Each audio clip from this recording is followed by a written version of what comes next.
जों माब्लाबा सोरखौबा फेमास जानाय खोनायोब्ला, सोरनिबा साक्सेस जानाय स्टोरीनि बागै बिजाब फरायोब्ला बा मटिभेशन भिडिअ नायोब्ला जोंनि गोसोआवबो मटिभेट सोमजियो आरो जों मटिभेट जानानै गावनि मावनांगौ खामानिखौ गोसो होनानै मावनो जागायो। नाथाय मिथिगौना बेबायदि मटिभेशना माबायदि? थोबसे बेलुनाव बार सुनानै दोननाय बायदि। साननै सानथामसोनि उनाव गाव हारसिंनो सेमलांफिनो, खोब थायोबा सप्तासे बा मास मोनसे। नंगौना नङा लोगोफोर? नाथाय डिसिप्लिनआ नोंनि बै मावनो नागिरनाय खामानिखौ, नों मावनो लानाय खामानिखौ मावफुंनायाव हेफाजाब खालामो। गोबां मानसिखौनो नुबाय आङो सिगाङाव गोसो गुदुं जानानै सोरनिफ्रायबा मटिभेट मोननानै स्टार्टिंआव खामानिखौ बे जोबोद मोजाङै मावलांगोन, नाथाय लासै लासै बेनि बै मावनाय खामानिनि इन्टारेस्टआ गोमालाङो। बेबायदि मानो जायो? मानो होनब्ला बेनि बै मावनाय खामानियाव जेबो डिसिप्लिन गैया। खुलुमबाय लोगोफोर, दिनैनि बे भिडिअ'आव आं नोंथांमोननि सिगाङाव डिसिप्लिननि बागै आंनि मिथिनायखौ आं नोंथांमोननो फोरमायनो नाजागोन आरो आसा खालामो नोंथांमोना भिडिअ'खौ जोबजासिम नायलांगोन होननानै। मोनसे खोथा जों मिथिनांगोन जे डिसिप्लिनआ नेचारेल टेलेन्ट नङा, बे मोनसे स्किलसो जायखौ जों बयबो गावनि जिउआव डेभेलप खालामनानै लानो हायो। मोनसे एग्जाम्पल होनोसै आङो। थरसे अन्थाइखौ देख्रुबनो थाखाय नोङो हाथुरा लानानै अन्थाइनि सायाव हाथुराखौ देयो। खनसे खननै बेबायदिनो बारे बार नों अन्थाइनि सायाव हाथुराखौ देयो। 2 घन्टा 3 घन्टा नों सानफ्रामबो देयो, होनब्लाबो बे अन्थाइया गुरुबा। नों मेंबाय, नाथाय सानसेखालि बे अन्थाइनि सायाव हाथुराजों माबा गोसो जानानै बोलो होनानै देनायसै, होनबा मा जायो? बे अन्थाइयाबो थाल्ला थुथ्रानो गुब्रुबाय। बुजिदोंना लोगोफोर? गोबां मानसियानो साननो हागौ नंखाय बे अन्थाइ थरसेखौ देख्रुबनो थाखायनो एसेबां गोबाव सम नांबाय होननानै। बुजिदोंना लोगोफोर? दिनै जोंनि गेजेराव गोबां रोखोमनि डिस्ट्रेक्शन दंसै। Notification, social media, web series, गोबां रोखोमनि डिस्ट्रेक्शन, आरो बेफोर गासैबो जोंखौ दुरबल खालामगासिनो दङ, उइक खालामगासिनो दङ। थामहिनबा जुदि जों सेल्फ डिसिप्लिन नङा, अब्ला बेबायदि गोबां अन्थाइ गिदिर गिदिर दङ जाय जोंनि जौगानायखौ, ग्रथ जानायखौ होबथानानै लाखिबाय थायो। नाथाय जुदि जों डिसिप्लिनखौ मिथिगोन आरो गावनि जिउखौ डिसिप्लिनजों लानानै थांगोन, अब्ला जिउनि बै डिस्ट्रेक्शनआ मोनफा मोनफा थाल्ला थाल्ला जोंनि जिउनिफ्राय गालांगोन। गोबां गेदेमाफोरानो गोबां बिजाबाव गोबां रोखोमै डिसिप्लिननि बागै फोरमायलांदों। डक्टर एपिजे आब्दुल कालामआ बुंदों डिसिप्लिनआ गावनि सिमांखौ मोगथाङाव जाफुंहोनायनि मोनसे जोहै होननानै। बियो बुंदों जे डिसिप्लिन गैयाब्ला जोंनि टेलेन्टआबो जेबो भेलु गैया होननानै। मिथिगौना लोगोफोर? मटिभेशना जोंखौ मटिभेट होयोब्लाबो आं सानो जेब्लासिम जों जोंनि जिउआव सेल्फ डिसिप्लिनखौ लाबोआ, अब्लासिम जों खामानिखौ मावनानै साक्सेस खालामनो हाया होननानै। मटिभेशना मा? गोसोबा माव, गोसो गैयाबा दामाव, बेबायदिसो। नाथाय डिसिप्लिना जोंखौ बुङो जे नों गोसो दंबाबो खामानिखौ माव, गोसो गैयाबाबो खामानिखौ माव। 1975 आव सासे वेल नन अथर बब केम्पेरआ गावनि लाइफआव गांब्रै बिजाब लिरदोंमोन आरो बे गांब्रैबो बिजाबाव 250 प्रिन्सिपाल लिरदों साक्सेस जानायनि। आरो गासैखौबो दाजाबजोबोब्ला बेसेबां जायो? 1000 प्रिन्सिपाल साक्सेस जानायनि।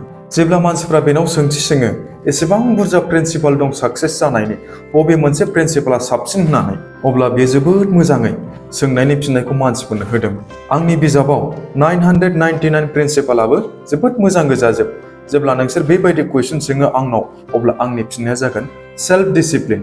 मटिभेशना जोंखौ किक खालामनानै खामानिखौ मावनो जागायो, नाथाय सेल्फ डिसिप्लिनासो बेखौ मोनसे लेभेलैनो मेनटेन खालामनानै लाखियो। होनबा जों दाना डिसिप्लिननि मिनिं आरो डेफिनेसनखौ मिथिनानै लानोसै। डिसिप्लिन सोदोबखौ लेटिन रावनि डिसिप्लिना सोदोबनिफ्राय लादों, जायनि ओंथिया जाहैबाय सोलोंनाय बा बिथोन मानिनाय। थामहिनबा डिसिप्लिननि ओंथिया जाहैबाय नियमनि सिङाव थानानै खामानिफोरखौ मावलांनाय। बेनिखायनो माखासे सोलोंसाफ्रा बेखौ मानियो जे नियमखौ फालिनायानो डिसिप्लिन होननानै। नाथाय माखासे मानसिफ्रा डिसिप्लिननि ओंथिखौ ओरैबायदिबो मानियो जे जायनि ओंथिया जाहैबाय सोलोंसा, शिशुनिफ्राय गुरुफ्रा आसा खालामो जे बिसोर गुरुनि बिथोनखौ फालिनानै, गुरुनि बिथोनखौ मानिनानै जिउआव देरहासार जानो हायो होननानै। आथिखालाव डिसिप्लिन सोदोबनि ओंथिखौ गोबां मानसियानो गोबां रोखोमै डेफिनेसन होयो। डिसिप्लिना जोंनि गोसो, थामहिनबा बेबहारनि सोलोंथाइ होननानै जों बुंनो हायो, जाय जोंनि गोसो, आखल आरो साननायफोरखौ कन्ट्रल खालामो। डिसिप्लिननि ओंथिया जाहैबाय नियमखौ फालिनाय, समखौ भेलु होनाय आरो नोंनि मावनांगौ खामानिखौ बाबाबो बायाबाबो मावलांबाय थानाय। सेल्फ डिसिप्लिना जोंनि जिउनि मोनसे जोबोद गोनांथार बाहागो लोगोफोर, जाय जोंखौ देरहानायनि लामाजों लानानै थांबाय थायो। नों माब्लाबा गावखौनो गाव ओरैबायदि साननो हागौ, मा गोरोन्थि मावामोन आंलाय, मानि साजा मोनखो आंलाय होननानै। बाट डिसिप्लिन जायखौ होननानै बुङो, बे नोंखौ सोगाबगोनबो आरो खामानिखौबो मावहोसोमथारगोन आरो नोंखौ बेबायदियैनो देरहानायनि लामा फारसे लांबाय थागोन। डिसिप्लिना जोंनि जिउखौ गोख्रों खालामनायजों लोगोसे सेल्फ कन्ट्रल, रेसपन्सिबिलिटि जोंनि जिउआव होफैयो, जाय जोंखौ दावगानाय फारसे लामाजों लानानै थाङो। बयबो गावनि जिउआव साक्सेस जानो लुबैयो, बयबो गावनि जिउआव माबा मोनसे मोजां खालामनो सानो। सोरहाबा ड्रिम हाउस लुनो सानो, सोरहाबा मोजां कार बायनानै लानो सानो। नाथाय सोंथिया बेसो जे गोबां मानसिनि जिउआव सिमां नुयोब्लाबो साफा सानैयाल' मानो सिमांखौ जाफुंहोनो हायो? सोंनायनि फिननाया सिम्पोलथार लोगोफोर, टेलेन्टनि थाखाय नङा, डिसिप्लिनासो नोंखौ साक्सेस जानायाव गोहोम खोख्लैयो। मिथिगौना लोगोफोर, डिसिप्लिननि ओंथिया फुङाव 4टायाव सिखारनानै एक्सारसाइज खालामनायाल' नङा। गोबां मानसियानो सानो जानांगौ आंबो फुङाव 4टायाव सिखारनानै खारो, एक्सारसाइज खालामो, खामानिफोरखौ टाइम मथे आङो मावो होननानै। थामहिनबा डिसिप्लिनाव कनसिस्टेन्सि, सेल्फ कन्ट्रल आरो कमिटमेन्टबो थानांगोन। गोबाङानो ओरैबायदिबो साननो हागौ जे आंहा मटिभेटआनो जाया, मटिभेशनानो फैया आंनाव होननानै। बुंनो थाङोब्ला खोथाया ओरैबायदि लोगोफोर, भिडिअनि स्टार्टिंआवनो आङो बे खोथाखौ बुंखांबाय आरो आङो दाबो बुंबावनोसै। मटिभेशना नोंखौ खामानिखौ मावनो थाखायल' जागायहोयो, नाथाय डिसिप्लिनासो नोंनि बै खामानिखौ फिनिशिं लाइनसिम लानानै थाङो। मटिभेशना गोम गोम खामनाय अर बायदिसो, नाथाय डिसिप्लिना मोनसे ओरैबायदि अर जाय जोंबायनो थायो। जेब्ला नों सानफ्रोमबो गावखौनो 1% मोजां खालामनो नाजायोना, अब्ला नों लासै लासैनो आनबिटेबल जालांगोन। जायफ्रा जिउखौ डिसिप्लिनजों सोलिलाङोना, बैसोर बायदि मानसिफ्रा फ्रायानो साक्सेसफुलखौ मोननो हायो आरो लोगोसे बिसोरनि जिउआ सुख आरो सान्थिबो जायो, खुसियैबो थानो हायो।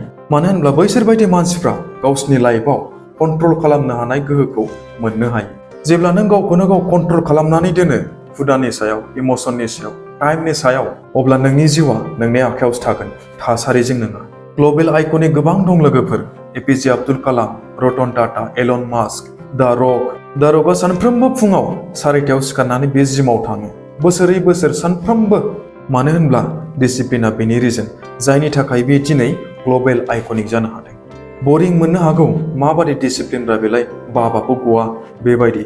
नाथाय जों गोसोआव लाखिनाया मोजां जागोन, मानो होनब्ला साक्सेस जानायनि टेस्टखौ बैसोर बायदि मानसियासो मोननो हायो, जायफोर बानायनि गेजेरजोंबाबो मावनांगौ खामानिखौ मावलाङो। बरिंआ नोंखौ दुखु होआ लोगोफोर, जेसेबां फेइलारआ नोंखौ दुखु होगोन। बेनिखायनो दिनैनिफ्राय जों गावनि जिउआव गावनि सिमांनि थाखाय, गावनि थांखिनि थाखाय मोनसे डिसिप्लिन रुटिन खालामनानै ला लोगोफोर, जाय सानफ्रोमबो जोंनि जिउखौ लासै लासै साबसिननिफ्राय हामसिन खालामलांगोन आरो जोंनि जिउखौ देरहानायनि लामा फारसे लानानै थांगोन। बेनिखायनो बे भिडिअखौ जेसेबां हायो एसेबां शेयार खालाम लोगोफोर, जाहाथे जों बायदि गोदाव सोराव जानानै थानाय मानसिफ्रा गावनि जिउखौ साबसिननिफ्राय हामसिन खालामलांनो हायो। थ' एसेनोसै लोगोफोर दिनैनि भिडिअआ। आसा खालामो नोंथांमोना बे भिडिअनि गेजेरजों माबाफोर मिथिनो हादों। मिथिनो हादोंब्ला भिडिअखौ लाइक, साबस्क्राइब खालामनानै हो लोगोफोर। फिन नेक्स्ट भिडिअआव लोगो मोनफिनगोन।